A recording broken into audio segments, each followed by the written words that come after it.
दोस्तों, मेरा नाम राज है और मैं खटखटी उत्तर प्रदेश का रहने वाला हूँ। मेरी उम्र 33 वर्ष है। यह कहानी मेरी चाची के बारे में है। उनका नाम शिवानी है। ये घटना आज से करीब 7 साल पुरानी है।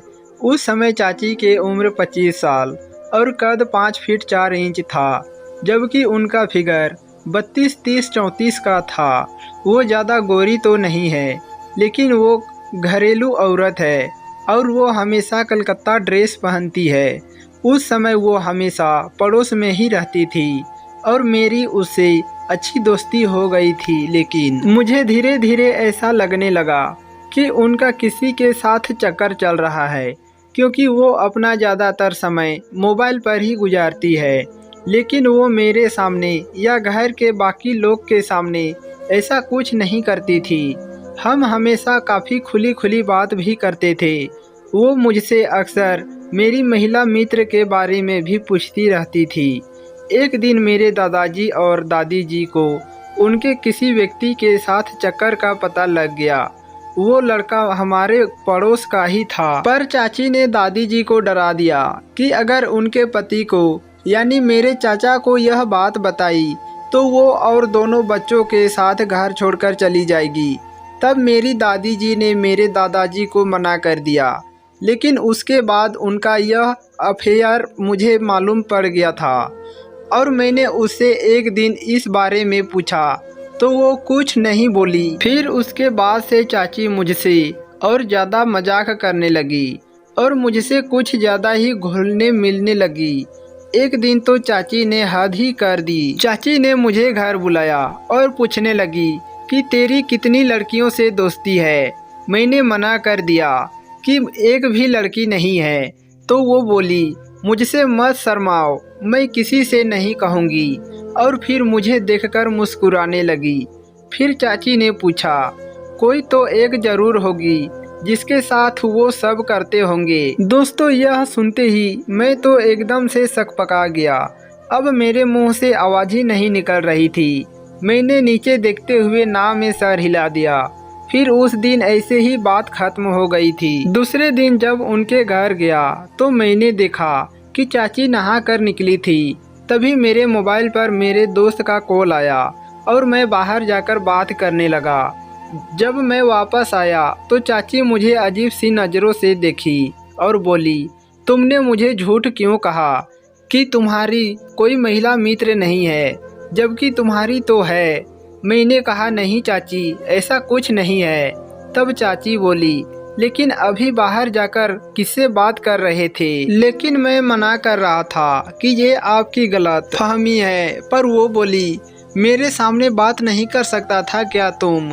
मैंने चाची को विश्वास दिलाते हुए कहा, चाची, मेरी कोई महिला मित्र नहीं है, पर हाँ, मुझे एक लड़की पसंद है। चाची उस वक्त मुझसे 7-8 फीट की दूरी पे खड़ी थी और मैं बेड के नज़दीक खड़ा था। मेरे ऐसा कहते ही वो ज़ोर से हंसते हुए मेरी तरफ दौड़ी और मुझसे आकर टकरा गई और हम लोग एक साथ बेड पर गिर गए। चाची मेरी दाईं तरफ गिरी। क्या सीन था वो। फिर चाची मुस्कुराहट देती हुई उठने लगी। उठकर आईने के सामने जाकर अपने बाल बनाने लगी। मैं उठा और धीरे धीरे उनके पीछे गया और जैसे ही जाने लगा तभी वो मेरे ओर घूम गई और कहा, क्या कर रहे हो? मैं घबरा गया और मैं घबराई हुई आवाज़ में बोला, मैं आपको ही पसंद कर रहा हूँ। मेरे ऐसा बोलते ही उनको गुस्सा आया और मुझे थप्पड़ मारने लगी, पर मैंने अपना हाथ बीच में ले लिया और थप्पड़ लगने से तो बच गया। पर उन्होंने तभी मेरा हाथ पकड़कर मुझे धक्का दिया और घर से निकल जाने को कहा और कहा, मैं तुम्हारी चाची हूँ। मेरे साथ ऐसा सोचते हुए तुम्हें शर्म नहीं आई? तुम्हें डर नहीं लगा? मैं सन्न हो गया। तब वे और कहने लगी, मुझे पता है तुम ये सब क्यों कर रहे हो। उन्होंने ऐसा इसलिए बोला क्योंकि जब उनके अफेयर की पोल खुली थी तो उस समय मैं वहीं था। उन्होंने मुझको धमकी भी दी, मैं तेरी मम्मी को बताऊंगी। अब तो मैं एकदम घबरा गया। मेरा मुंह बिल्कुल रोने जैसा हो गया था। मैंने उनसे माफ़ी मांगी और कहा मेरी मम्मी से कुछ न कहे, मैं आगे से ऐसा कुछ नहीं करूँगा।